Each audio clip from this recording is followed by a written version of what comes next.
Hello বন্ধুরা, আশা করি ভালো আছেন।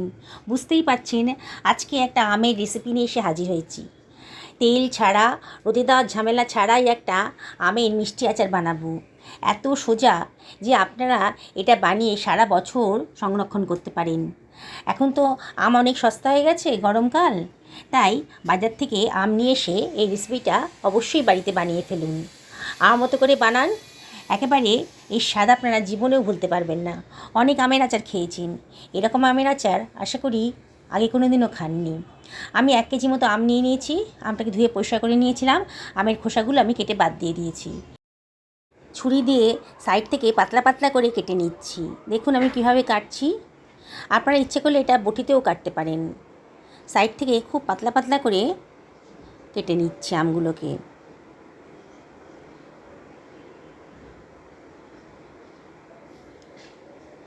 এইভাবে আঁঠিটা বাদ দিয়ে সাইড থেকে পাতলা পাতলা করে কেটে নিয়েছি। এবার আমি ছুরি দিয়ে লম্বা লম্বা করে কেটে নিচ্ছি। দেখুন খুব বেশি মোটাও হয়নি আর খুব বেশি পাতলাও হবে না। এইভাবে আমি লম্বা লম্বা করে কেটে নিচ্ছি। দেখুন আমি 1 কেজি আমি এইভাবে কেটে নিলাম। আঁঠি অংশটা বাদ দিয়ে দিয়েছি আর বাকি অংশটাকে এইভাবে কেটে নিচ্ছি। এই আচারটা বানানো খুবই সোজা। বিগিনার্সরাও একবার দেখলে পরে কিন্তু বানিয়ে ফেলতে পারবেন। কোনো ঝামেলাই নেই বানানোর জন্যে, বেশি সময়ও লাগবে না। ইনস্ট্যান্ট আচারটা তৈরি হয়ে যাবে। আর সবচেয়ে বড় কথা, এটা আপনারা সারা বছর ধরে সংরক্ষণ করতে পারেন। দেখুন সমস্ত আমের টুকরোগুলোকে আমি লম্বা লম্বা করে কেটে নিয়েছি। এবার আমি একটা পাত্রের ভেতর নিয়ে জল দিয়ে ভিজিয়ে দিচ্ছি। জল দিয়ে 2-3 বার ভালো করে ধুয়ে নেবো, তাহলে আমের কষটা বেরিয়ে যাবে। 2-3 বার ধোয়ার পর আবার পরিষ্কার জল দিয়ে দিচ্ছি আমি এর ভেতরে। দিয়ে একটুখানি লবণ দিয়ে এটাকে আমি ভিজিয়ে রাখবো মিনিট 10। একটু লবণ দিয়ে দিলাম। এটাকে 10 মিনিট মতো ভিজিয়ে রেখে দেবো, তাহলে আমের কষটা একেবারেই বেরিয়ে যাবে। 10 মিনিট হয়ে গেছে। এবার আমি জল থেকে তুলে একটা থালার মধ্যে নিয়ে নিচ্ছি। দেখুন বন্ধুরা, ইনস্ট্যান্ট আমের আচার তৈরি হয়ে যাচ্ছে, আর যেটা কিনা সারা বছর ধরে আপনারা সংরক্ষণ করতে পারবেন। থালার মধ্যে নিয়ে নিলাম। আমি কোনো জল রাখবো না, জল থাকলে কিন্তু আমটা পচে যাবে, আমের আচারটা কি পচে যাবে। সেই জন্য একটা কিচেন টাওয়াল দিয়ে আমগুলোকে শুকিয়ে নিচ্ছি। আপনারা ইচ্ছে করলে ফ্যানের তলায় দিয়ে দিতে পারেন, তাহলে একেবারেই শুকিয়ে যাবে আমগুলো গায়ে যেন কোনো জল না থাকে।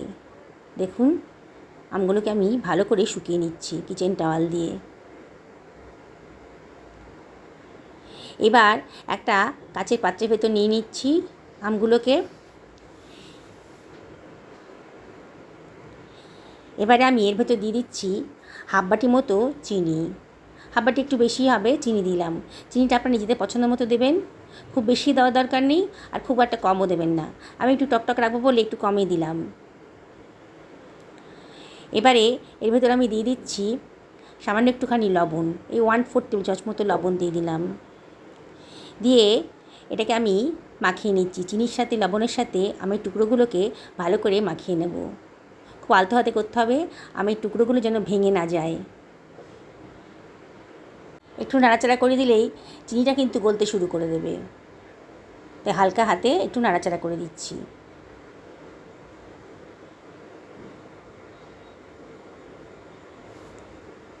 এবার এর ভেতর দিয়ে দেবো 4 টেবিল চামচ মতো হোয়াইট ভিনিগার। ভিনিগারটা দিলে সারা বছর আপনারা সংরক্ষণ করতে পারবেন, একেবারেই নষ্ট হবে না, রোদে দেওয়ারও প্রয়োজন হবে না। আবারও সব কিছু হালকা হাতে মিশিয়ে নিচ্ছি।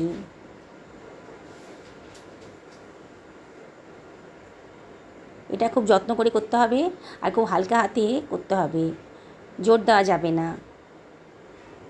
দেখুন এগুলোকে এবার ঢাকা দিয়ে আধ ঘন্টা মতো রেখে দিলাম। আমি এর মধ্যে একটা মশলা বানিয়ে নিচ্ছি। ফ্রাই প্যানটা গরম করার পর একটা শুকনো লঙ্কা দিয়ে দিয়েছি আর দিয়ে দিচ্ছি 1 টেবিল চামচ মতো 5 ফোড়ন। এটাকে হালকা করে একটু রোস্ট করে নিচ্ছি। যখন একটা সুঘ্রাণ গন্ধ বেরোতে আরম্ভ করবে তখন গ্যাসের ফ্লেমটা অফ করে দিতে হবে, নাহলে কিন্তু তিতো হয়ে যাবে, পুড়ে যাবে মশলাটা। এবার একটা ছোটো হামালদিস্তা নিয়ে নিয়েছি। আপনারা ইচ্ছে করলে এটা শিলনোড়াতেও গ্রাইন্ড করে নিতে পারেন। এতটুকু মশলা মিক্সিতে গ্রাইন্ড করা একটু কষ্টকর, তাই জন্য এটা হামালদিস্তাতে একটু থেতো করে নিচ্ছি। খুব একটা বেশি মিহি করব না। দেখুন হয়ে গেছে, সুন্দর একটা গন্ধ বেরোচ্ছে।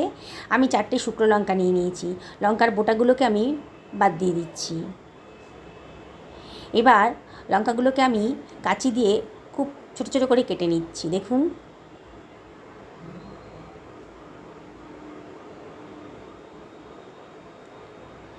এবার লঙ্কার দানাগুলোকে আমি ফেলে দেব, দিয়ে খোসাটাই নিয়ে নেব। দেখুন, দানাগুলো ঝাল হবে, দানাগুলো ফেলে দিয়েছি।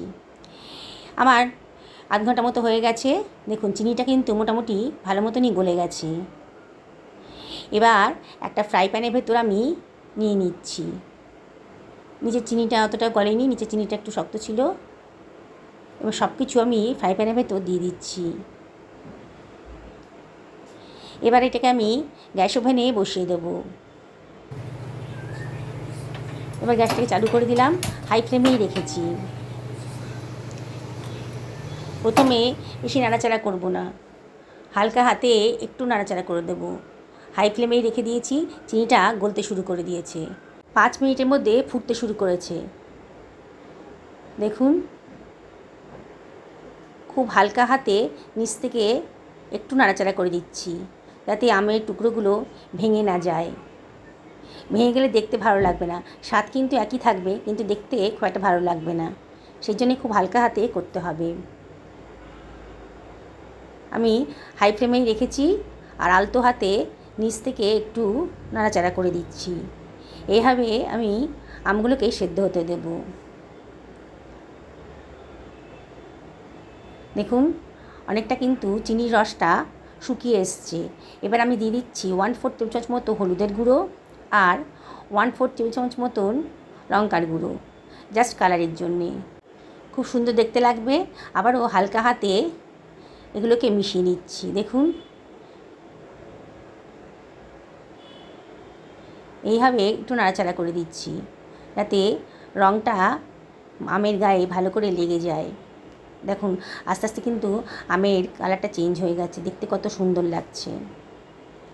আর চিনির রসটাও কিন্তু অনেকটাই শুকিয়ে এসছে। আমগুলো অনেকটা শক্ত হয়ে গেছে আগের থেকে, দেখেই মনে হচ্ছে। আমের টুকরোগুলো অনেকটা ট্রান্সপারেন্ট হয়ে গেছে। লবণটা একটু কম লাগছিল, একটু বিট লবণ দিয়ে দিলাম 1/2 টেবিল চামচ মতো। খুব সুন্দর স্বাদ আসবে। ভেজে রাখা মশলাটাও দিয়ে দিলাম। আবারও হালকা হাতে সব কিছু মিশিয়ে নিচ্ছি। দেখুন বন্ধুরা, কত সোজা এই আমের আচারটা বানানো। আর সবচেয়ে বড় কথা বললাম না, এটা সারা বছর ধরে আপনারা বানিয়ে রাখতে পারবেন। একেবারেই সোজা, কোনো ঝামেলাই নেই। চিনির রসটা কিন্তু অনেকটাই শুকিয়ে গেছে। এবার গ্যাসের ফ্লেমটা আমি লো করে দিয়েছি। আরও শুকিয়ে নেবো, আমের গায়ে একেবারে লেগে যাবে। এবার যে লঙ্কার টুকরোগুলো আমি কেটে রেখেছিলাম, শুকনো লঙ্কার টুকরোগুলো, সেগুলো দিয়ে দিয়েছি। দেখুন, দেওয়ার পর কত সুন্দর দেখতে লাগছে। ঝাল হবে না, কিন্তু কালারটা দারুণ সুন্দর হয়ে গেছে। এত সুন্দর দেখতে লাগছে না। দেখুন, একেবারেই শুকিয়ে গেছে। গ্যাসের ফ্লেমটা লোতে রেখেছি, একেবারেই শুকিয়ে গেছে। আমার হয়েও গেছে। গ্যাসের ফ্লেমটা অফ করে দিলাম। এবার এটাকে আমি একটা পাত্রের ভেতর সার্ভ করে দিচ্ছি।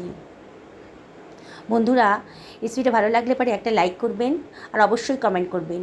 পুরনো বন্ধুদেরকে অনেক ধন্যবাদ, তাদের সাপোর্টের জন্য আজকে এত দূর আসতে পেরেছি। আর নতুন বন্ধুদেরকে রিকোয়েস্ট করব আমার চ্যানেলটা সাবস্ক্রাইব করার জন্যে। দেখুন বন্ধুরা, কি সুন্দর আমের টক মিষ্টি ঝাল আচার রেডি হয়ে গেছে। তাহলে আর দেরি করবেন না, আজই বানিয়ে ফেলুন। সকলে ভালো থাকুন।